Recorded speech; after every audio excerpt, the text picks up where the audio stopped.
opportunity.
Hey, welcome on dotnet Live. Welcome in 2025 also. It's the first episode of the year. Hello, everybody. I'm here today. I'm Frank Boucher, your host, but I'm also with my colleague, Cam and Caddy. Hello. How are you? Hello. And today we are receiving Thomas Sylvest. How are you, Thomas? Yeah, good. I'm good, Frank. How are you doing? Pretty good. So let me, before I introduce you or let you present your show, not your show, but your project. See, like holidays. I'm all mixed up now. We forgot how to do it, Frank. So let me do the intro and just welcome everybody for this 60 minutes of unscripted, as you can totally see.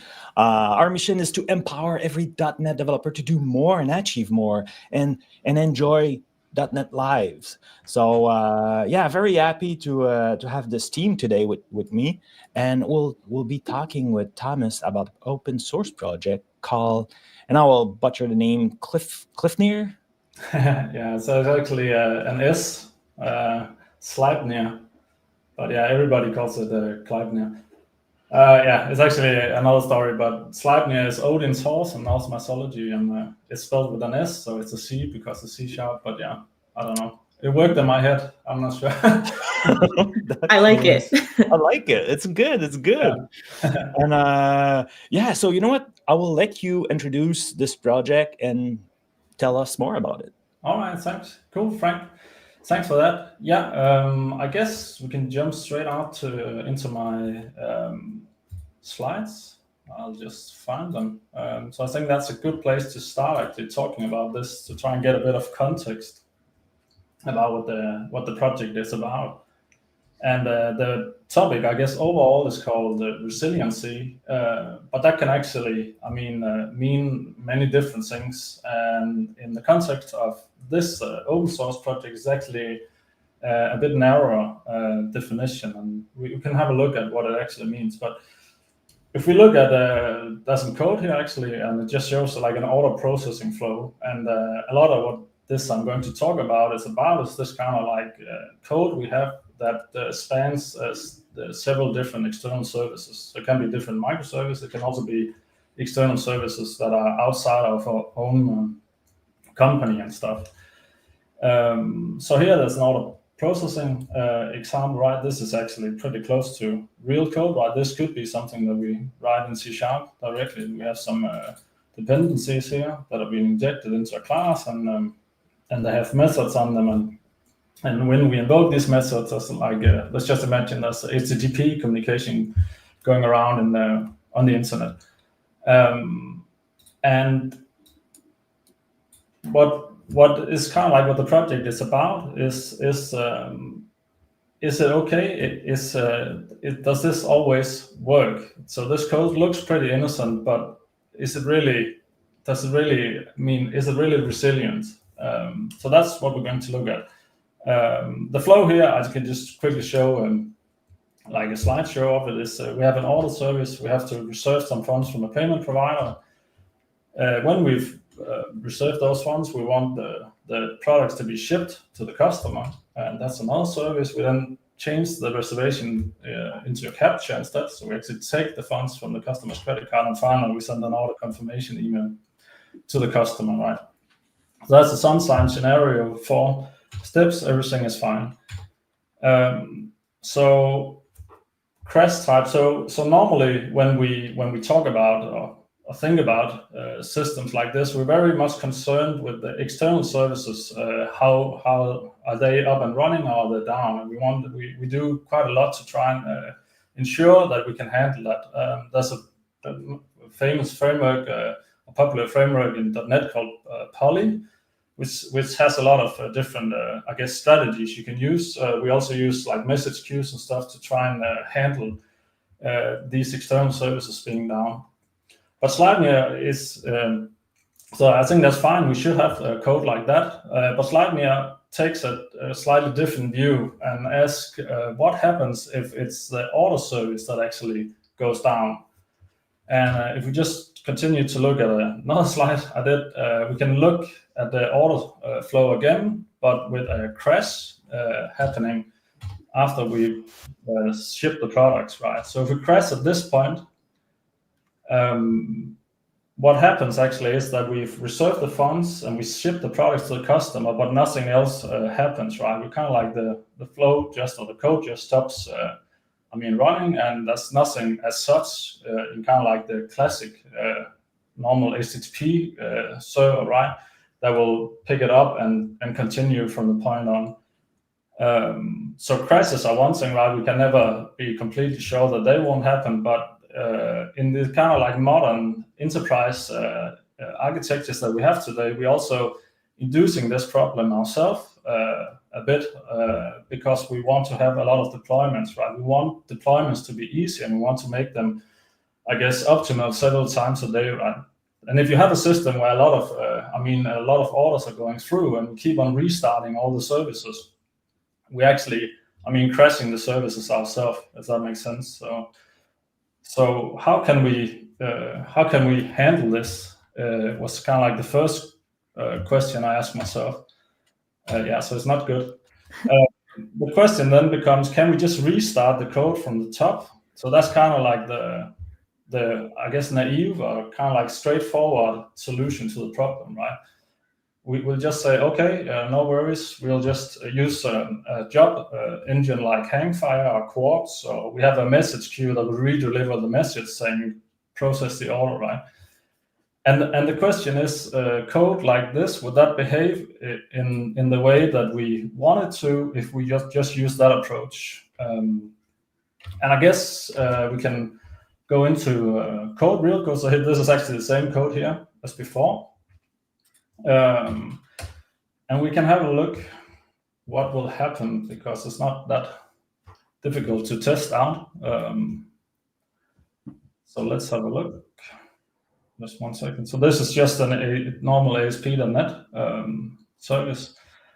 And it has like a Swagger, so still using Swagger here.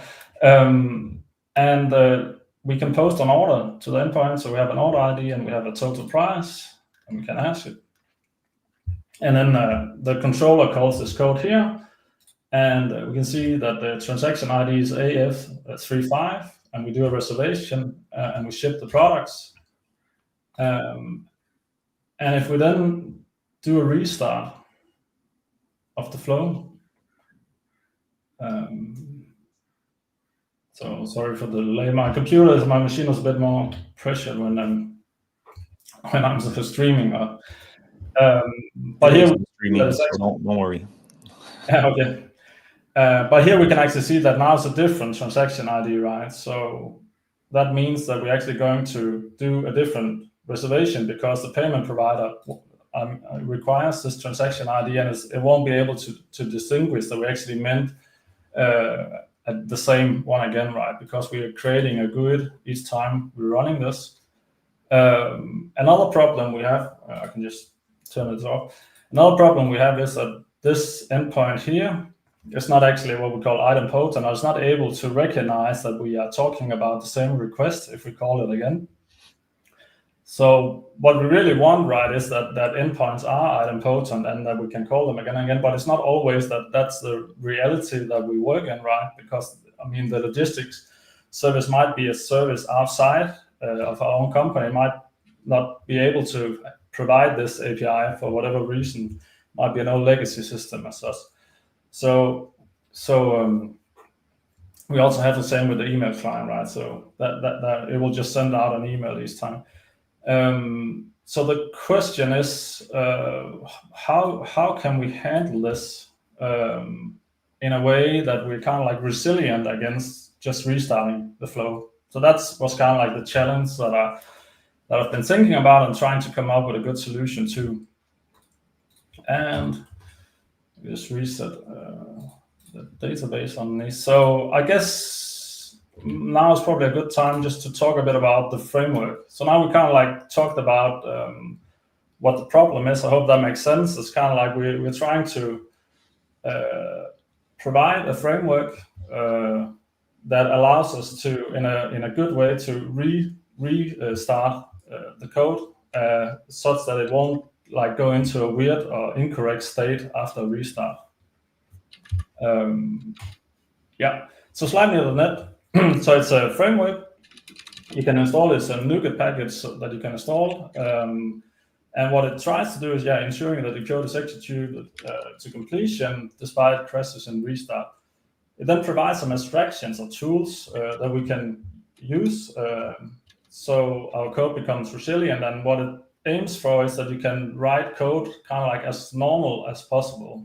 So we should aim for being able to write a similar code that we just saw, maybe with Sparkle in with or using some of these abstractions. But we shouldn't change the code completely. That's the goal. So the architecture of SlideNet, as I said, is just a NuGet package. It has integration to different databases.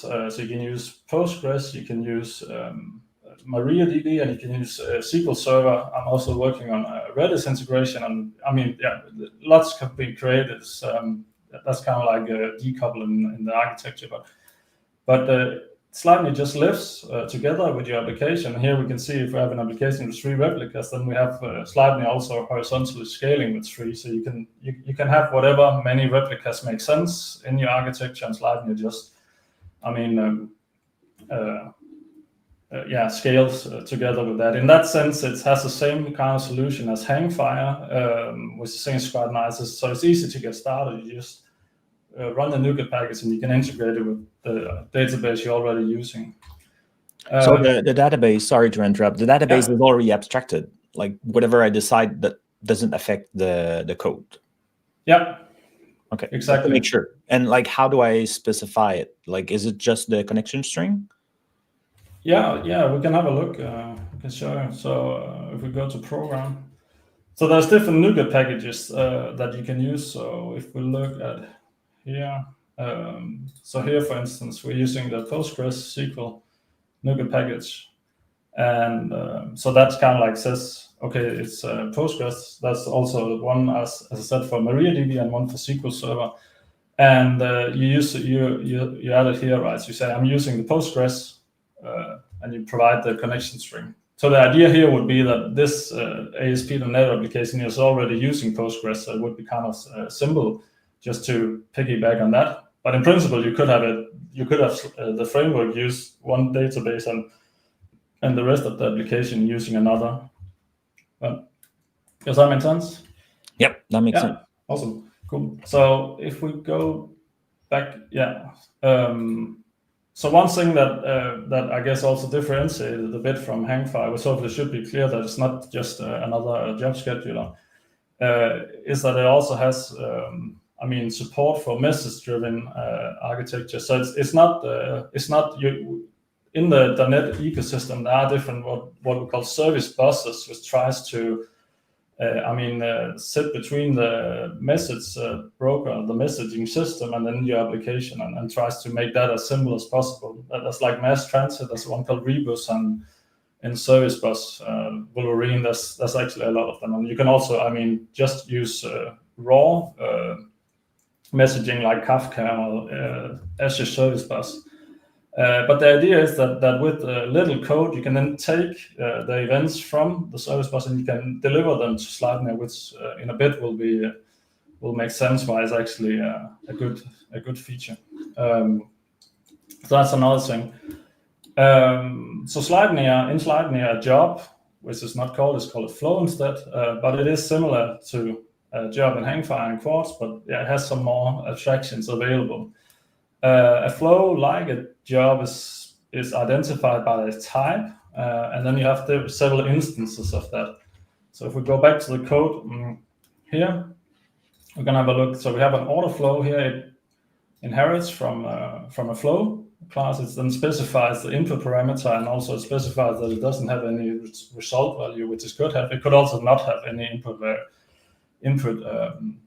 parameter, but in this case it does, an order, right?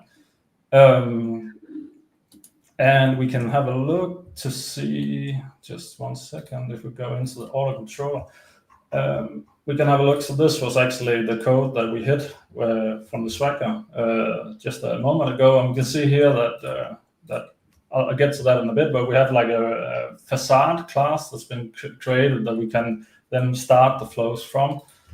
And we have that the flow has an instance ID, which is this thing. So the type is order flow. The instance is then, in this case, it's the order ID. And then we also have to provide the parameter, which is an order. And then we're running it and waiting for it to completion. We can also schedule it and do different things from the outside. But the simplest way is just to run it inline, which is what we do here. One thing that might also be interesting now is to see that Sleipnir uses this source generation feature that came, I guess, with .NET 8, maybe. It's fairly new, at least. So you can specify that you want these wrapper classes to be generated, so you don't have to implement them by hand. We can have a look. Go order flows.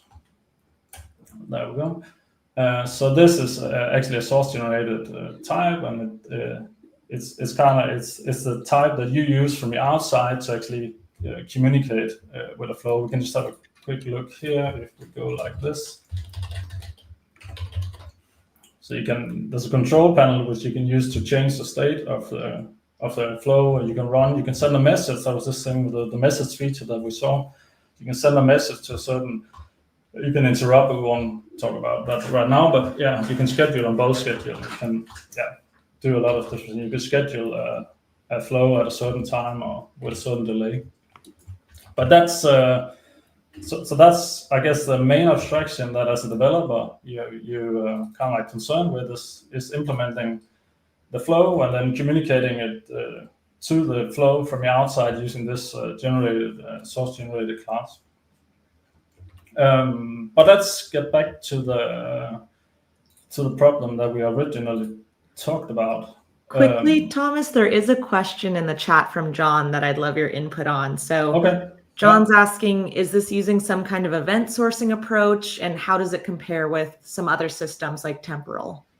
So it's not actually using event sourcing. It's using we can actually have a look at it now. So it's using a similar approach, but it's not event sourced, which I know temporal is. So we can have a look at the first abstraction that we can use is what's called an effect, short for side effect.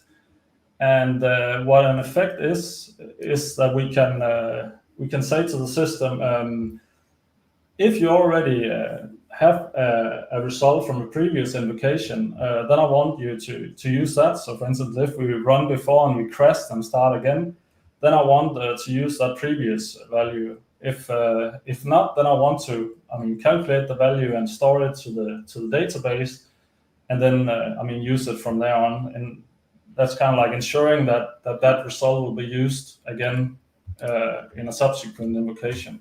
I hope that makes sense. I can show. So for instance, here we can use effective capture. So what that would do here is that that would say that we want to generate a new GUID. But if we have already done that before in a previous run, then we want to use that previous value. Otherwise, generate a new one. We don't actually have to write effect here. We also get it for free because we're inheriting from flow. But that I can try and show it, but with a run. But that's basically the idea. So it's similar to lazy in .NET. But it's just, persisted lazy value. So if people use the lazy, type in .NET, and you can say that an effect is the same. It's just that it remembers the value even over subsequent runs and restarts. But yeah, we can have a look. Yeah, so here we can see that the transaction ID is 921, and if we do a restart, we can see that it's the same again. But that's kind of like the first thing that we can use. So let's have a look. Yeah, so 9210. so we can see that kind of like solved the first problem we had with the transaction ID changing each time that we did a restart. Now it's actually the same always. We can also use it, so we can use it for generating values, but we can also use it for ensuring that we won't call endpoints several times, like this, right? So now we actually ensure that this won't be called, several times, even if we restart. We can do it and the other ones as well if you wanted to, but yeah, it's a decision, right? If how much of these captures we want to put around our code. But that's basically the first abstraction, and it's fairly simple if you just think about it as like a lazy value that's being persisted across runs for specific, right? So the capture here is specific for this one instance of the flow. It's not shared between flows. Yeah, I hope that makes sense. Yeah, that's interesting. I like that. It will only be trapped once. Yeah. So that's really what we're after. So we can then so that's the first abstraction that we're going to use to deduplicate these effects. The second one that we're going to use is the messages extraction, and that's used for when we have a flow that's dependent on external events, which is very normal, right, in event-driven architectures. what it allows us to do is that we can wait for external messages using like a link-like syntax. So link, I guess we all know and love, right? And we can also use, so it's not link, but it has a similar syntax, and we can see it down here. So in this case, it allows us to wait for funds reserved or funds reservation failed, first or none. And then we're going to wait for 5 seconds. So if we don't receive a funds reserved or funds reservation failed within 5 seconds, then we're going to not emit anything. And then we're gonna have a look in code now, but then this won't have a value, and we can then fail the flow. So this is actually an approach like it's called reactive programming. But reactive programming essentially is the same as link. It's just that it's push-based instead. So link is kind of like we have something and we pull things out of it, but reactive programming takes the other approach, right? So it's kind of like we're waiting for something to be pushed through this, a chain of operators.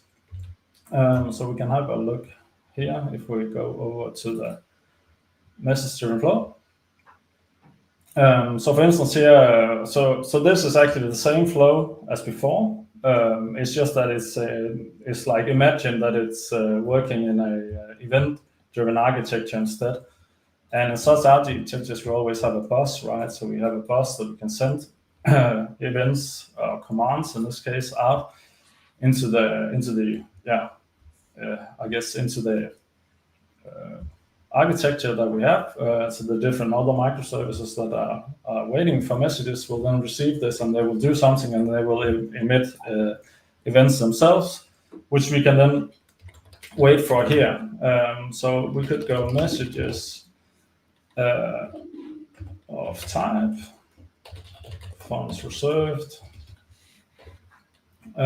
first. So funds reserved, right? So what's important here, and that's kind of like, I guess, the last main component of Sleipnir is the fact that this can be done in process. So you can wait for this message to come in process, but you can also suspend the invocation, which is the default. So we'll suspend the invocation here if the message is not already there, and then it will when the message is then eventually received, it will kick this flow up again, and it will then at this point go past this statement, because now it actually has the funds reserved, and it will continue down to the other the codes, the lines of codes beneath it. Here you can also do like of types. You can do several ones, as we saw. We said that the also funds reservation failed, right? And we also had the possibility of saying take until timeout. So we can say time span from seconds 10 or whatever. And then we could go like, first on. And then there's a bit of functional programming here, I guess. Yeah, everything is AI nowadays, but functional programming also was quite up in time, and it's still pretty cool. And I guess also .NET is moving towards it. But here we get like a result type saying either or none, and we can then do a failure checking here. I can actually show, I guess we can go over to solution here, so we can look a bit more often on it. But yeah, so there's a shorthand where you can just say await message. You can do the timeout, you can say which events you're interested in, then we can say, okay, if it doesn't actually have the first value in the either, which is funds reserved, then we're going to return. We wasn't actually able to reserve the funds. We then ship the products, and we do the same. If we don't have the first one, then there's another really important aspect of this, which is solved with something normally called sagas. And event-driven architectures, but here's actually a different approach that we can use for solving this, and I'll show you. So the idea here is, right, that we actually reserve the funds, so we were able to get past this code. We then ask the logistics service to ship the products, We then find out that either it timed out or they actually failed for some reason, in which case we want to clean up the reservation, right? So we want to do, in Sagas, it's called a compensating action, but the idea basically is that we've ended up in a state that's half completed and we want to cancel out or compensate, like remove the side effects that we already did previously, if that makes sense. Can you clarify a little bit about sagas for anyone who may not be familiar and how this differs from that? Yeah, so so sagas, so a lot of these service bus frameworks, they have the concept of sagas, and what it normally is that you have you implement a method for each type of message you're interested in, and then you have like a state that's shared between all these different methods, calls, which you then use to like decide what should happen. So this differs in a way that you write it in a different way. So I guess the outcome, the kind of like what you can achieve is the same, but the approach is very different. So of course it can be difficult if you haven't, worked with it. But in Sagas you don't have this kind of like normal code flow. You don't have the from here. It's kind of like the code flows from top to bottom in like normal coding style, right? In a Saga you would have maybe here you would have 12 different handlers for the different messages, and then you would have a shared state object which you then change as you get messages in, and then you try to determine what you should do next. So I would say, and that's also why I worked on this, is that approach quickly becomes difficult for humans to program. It's not the way we normally program, and this kind of like allows you to code in a much more natural, normal way. Does that make sense? Or? Yeah, that definitely makes sense. And Cool. Even just looking at it, it was so easy to follow along as you were going through that explanation. Yeah. So very cool. Very cool. Awesome. Cool. Thanks. But yeah, while we're having you here, we had a question from Ryan, and I was telling him, "Oh, wait!" But now, since you're answering questions, Ryan wanted to know if you had any, if you were aware of any production use of this framework. What was the feedback you received since? Yeah, so that could be another talk talking about being an open source developer. So I'm not aware as such. The company I'm working for are not using it. They don't have an event-driven architecture. They don't. I guess they want to use it, but they haven't done it yet. I'm not aware of anybody using it. Online is a bit difficult because the NuGet packages for some reason gets thousands and thousands of downloads, but I don't hear anything. So either people are very satisfied and they don't have any feedback, or some bots are downloading it, or something in between. I think my gut feeling would be that if people think that this looks cool, do reach out to me. And I can, get people started out. And I think that the best approach probably would be to find some corner of the system which you think, okay, this could make sense there. Let's have a look how we would actually implement our flow using this framework and see how it works. But if anybody would be interested in using it and giving it a try, do reach out. I would love to help people. A good place will be that GitHub repo. I don't know, Cam, can you put it back, the banner? Yeah, I can show the GitHub repo.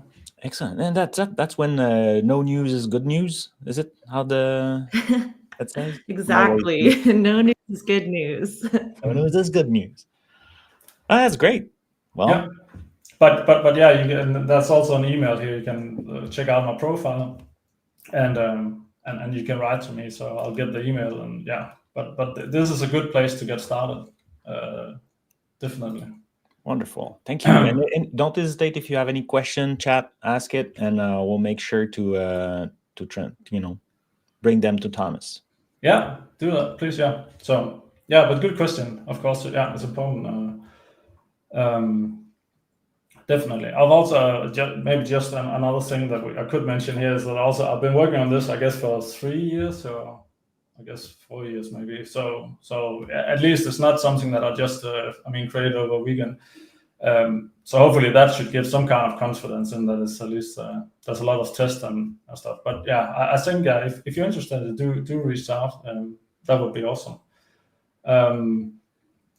All right, so I guess back to the message-driven flow.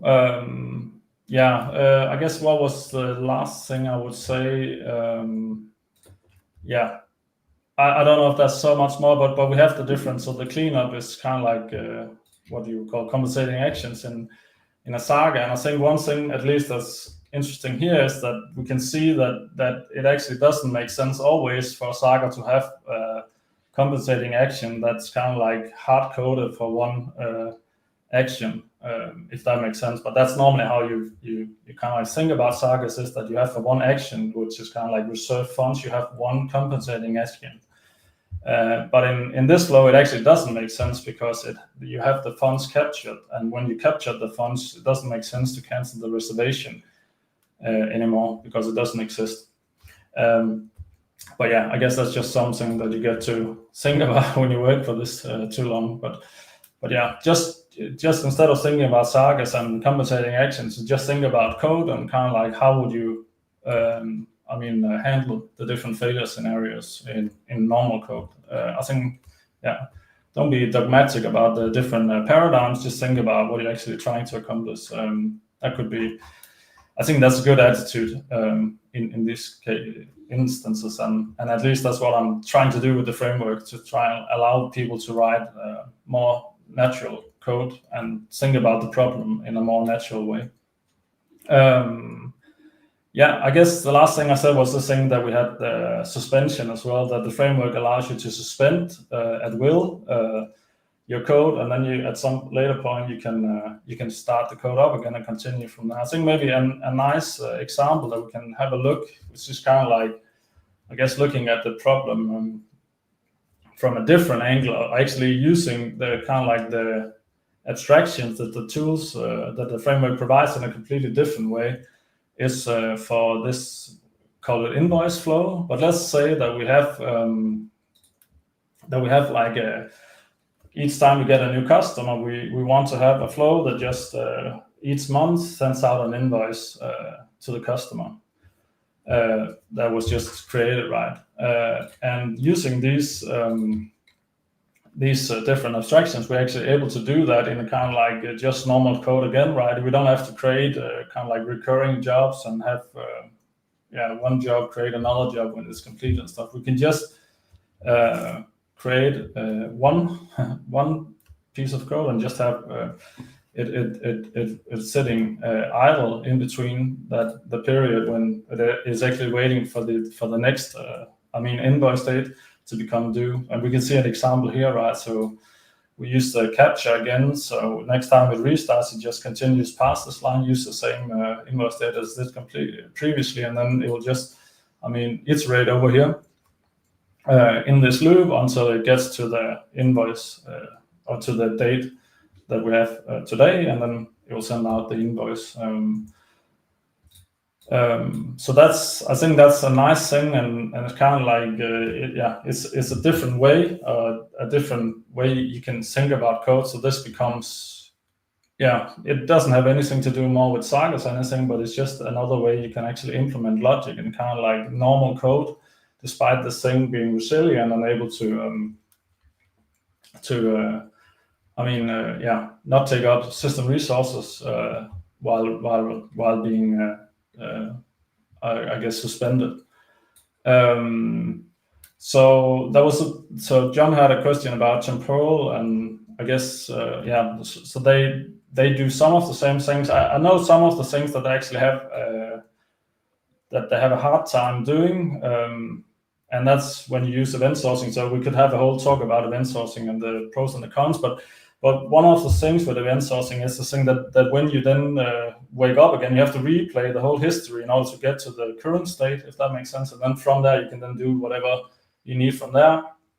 And then you can go to sleep again. So you have the kind of like, or the execution time and the kind of like the space that this flow takes up is it actually is proportional to the amount of time that has been executed, the amount of events that's been executed. Does that make sense?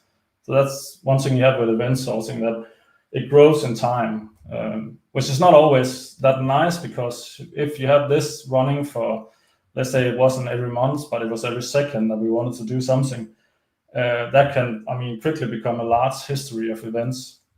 And one of the things that I've been working on, which is almost there, is that you can actually,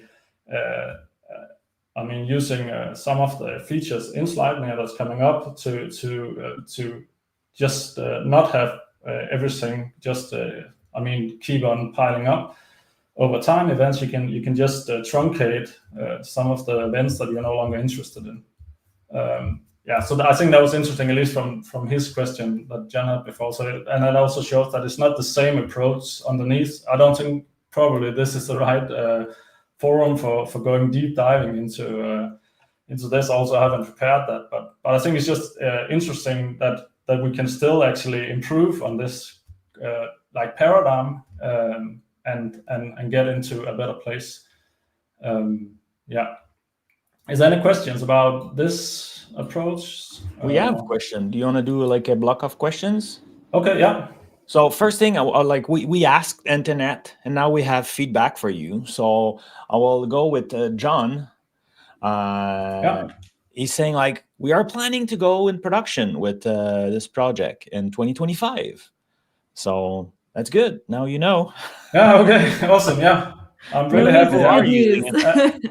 Yeah. All right. You made my day, John. Thanks. Yeah, that's always good. And also apparently the chat was suggesting, hey, you should do, was it forgot, like someone was saying that they did the R&D, and like someone else was like, hey, do you want to do like a blog post about it? So look like 2025 will be your years, and a lot of people will be talking about it. That sounds good. Yeah. So let's forget AI for 2 seconds. And Well, okay, let's go for the next questions.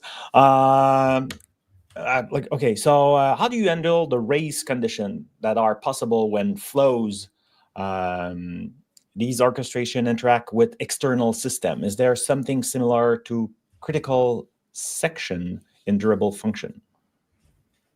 Yes, there is. We can have a look at that. I guess there's two things to say. So one issue that I know that some of these Saga frameworks have is that if there's kind of like two events coming in at the same time for the same Saga, that can sometimes create a race condition in that Saga or that flow, if there would be in Sleipnir, that would actually be started several times. So that's not how Sleipnir works. It actually, if you have a flow running, and there's an event or message, external message coming in as the flow is running, then there's like a Boolean being set saying, I actually deliver a message to you, in which case that the flow, when it actually is about to suspend, it will detect that and it will restart itself. So that's, I guess, one part of the race condition issue is this: when you have different things coming in from the outside and you still have a running flow, and how's that handled? But that's handled pretty simple like that, just with the Boolean flag. The other part, I actually wasn't sure if we were going to look at it, but we can, is the thing about critical section. So in normal code, just vanilla C#, we use logs, right, to ensure that different threads aren't stepping over each other's toes. And similar to this, that we have effects in that was kind of like lazy distributed. You can also have the same in Sleipnir. It exists called a distributed semaphore. So let's have a look. it's called workflow. Oh yeah, sorry, actually it was here.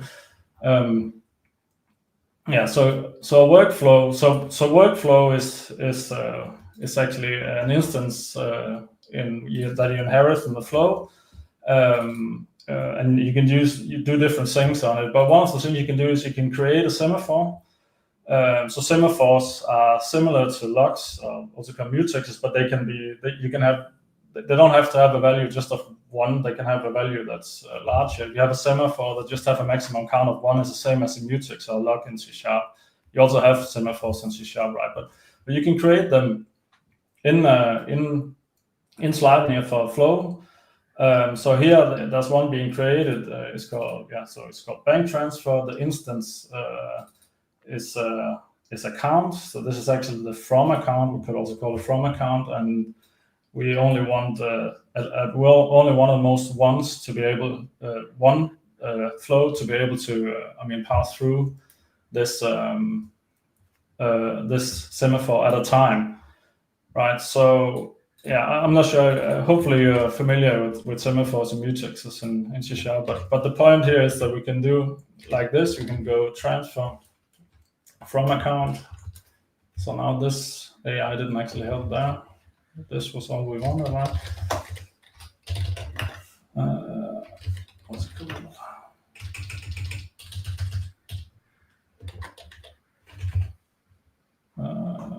Let's have a look.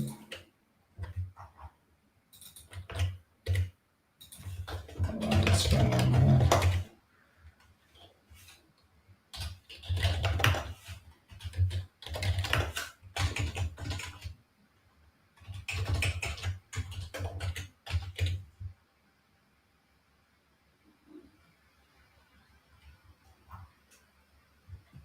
I actually thought that this was okay, but yeah, I guess we are deep diving now into. I'm not sure. This should really be disposable. I'm not really sure why it's not. No, acquired. So that's true. Okay.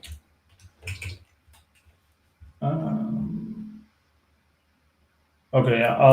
I'm just thinking aloud, so I'll just recap when I've just completed thinking about this, but and then try and explain it in good terms. Yes. Okay. Yeah. Okay.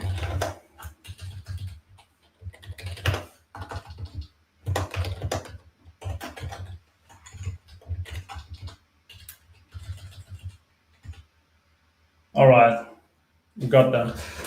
Nice. Okay, so sorry about that. I didn't. Yeah. I guess I wasn't too prepared with this, but okay. Anyway, so I'll just try and recap the situation. So we have a bank transfer, which is a normal situation, right? At least something that people know, right? So we have this problem that if we're going to transfer from one account to another, we want to ensure that the account that we're transferring from has positive funds, so it's able to, has enough funds to be able to do the withdrawal, right? Does that make sense? Yeah, well, usually that's how it works. Otherwise you have surprises. Yeah, exactly. Yeah. So otherwise, you get happy, but the bank gets sad. I guess in the end, you also get sad. So it's kind of like a classical example of a race condition, right? Because depending on how kind of like the API that we can use to actually deduct the funds is the kind of like how it's designed. We actually can end up in a classical race condition. So, for instance, here we could say, right, that we're going to check is there enough available funds from the from account. If there's not, okay, fine, we won't do anything. But if there is, we'll do kind of like the 2 transactions one after the other. The problem is that without locking, and this can't just be locking within the single process, right? It has to be locking across the different replicas that we're using. I guess also depending on different microservices at all, we might end up in 2 services at the same time, seeing running this code right in parallel, saying, okay, fine, the from account, it has enough funds, no worries, and then they'll just continue here, down here, right? And then they violate this kind of constraint or invariant that we want to uphold. And we can't just use classical mutex and semaphores in C# because they're only valid for that single process, and we don't want normal processes, at least in microservice architecture, we want them replicated, right, to be able to have high availability and also to be able to scale, have better performance, right? But Sleipnir allows you to have a distributed log, a semaphore like we saw before, and it's shared between different flows. It actually can be shared by different types of flows as well. And what happens here also is that we also have this kind of suspension feature coming into action, right? So if you're trying to acquire the log for the from account, and it's actually already taken by another process, you will just go to sleep and wait for that log to be available. You're going to be waking up when it's available, and then you can get into a critical section and you can do your transfer, right? So that's yeah. So it's using logging in a similar way that you would in a single process, but it's just using the database for actually ensuring that this is also true across flows. Yeah. So hopefully that makes sense. It was a little, yeah. Sorry about the coding. It's all good. Well, people want to see your coding. So like even like Amen was asking if you can make it a little bit bigger. So yeah. I'm not the only one having issue reading the code today. I'm happy about that, at least. And I know we're like, I want to make sure you have time to show you everything you have. We still have a question, but we have about a little bit more than 10 minutes. Okay, so I'm not sure if you want to take the question now or if you want to squeeze something that you hadn't planned to show. Yeah, okay, yeah, I'll try and go over the last two examples I have fairly quickly. Okay. The first one is batching, or the order flow batch. So the idea here is that one flow can call another flow, and it can also wait for the result to come back. We can have a look.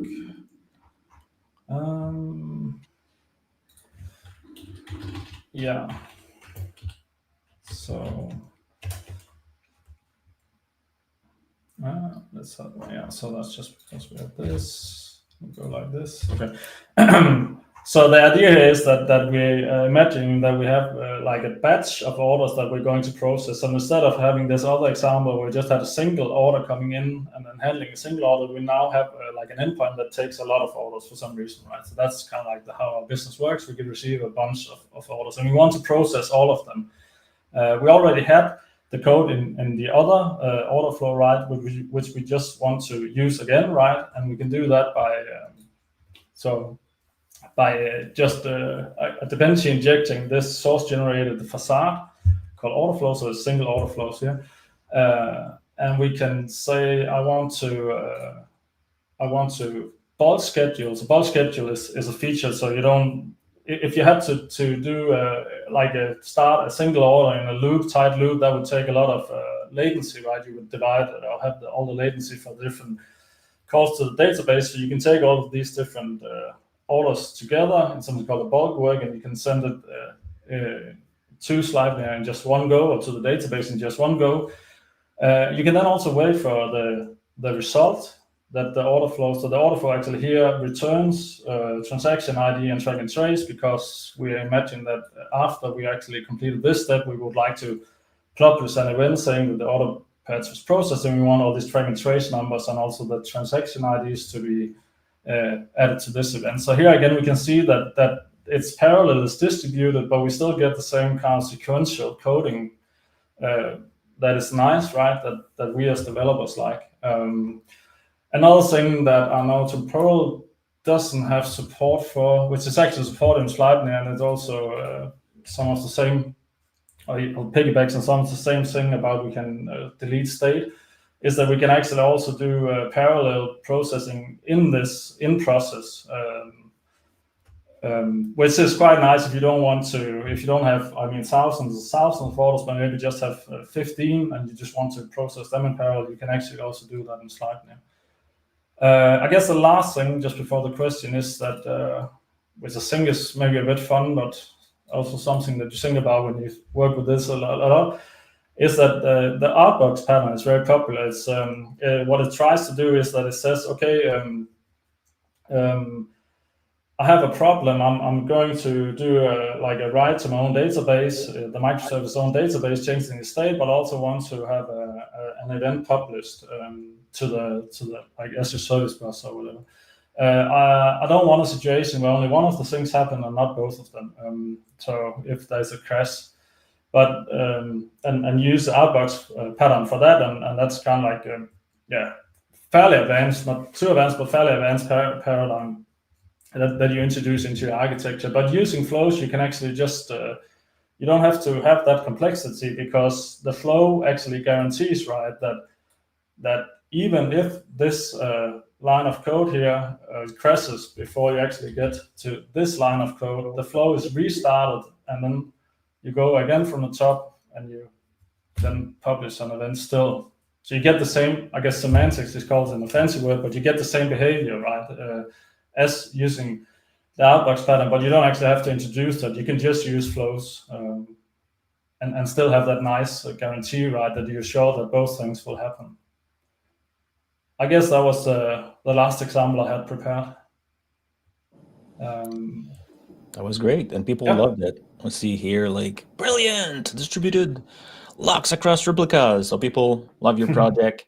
And like I said, we had one question from Azen, so let me bring that to the screen. Let's do my best reading questions. How do you ensure optimal performance and scalability when implementing resilient workflow in .NET, especially when dealing with high-volume transactions? Yeah, so I guess that's a good question, and there's actually still work going on, and it's there's different aspects to it. So the main idea, I guess, also that most people use to try and optimize for this is to try and bulk things as much as you can. So we saw an example, right, where you could bulk schedule a lot of different flows. So you would do that in one transaction, right? So that would be really efficient. You wouldn't have to have the latency.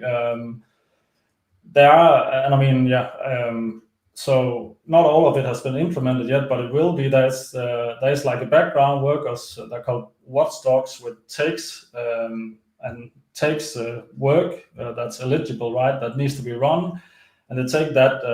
From the database, they look at the different jobs in the database, and they can also, it's not been implemented yet, but they can also, start jobs also in bulks. So if they see that they try to divide the work between them, and also not an algorithm I can explain, I don't think I have time for now, but they have like a synchronous free way of actually distributing the work between them, and they can also, take a bulk. So instead of taking one at a time, they could take 50 at the time. So you could start 50 flows. Also effects, when you actually save them, there's also a feature coming up. So you don't, each time you do an effect, you don't necessarily have to do an IO against the database. You can piggyback. So you can say, I don't want to pay the penalty now, I want to piggyback with other effects, and then you take all of the effects together in one go.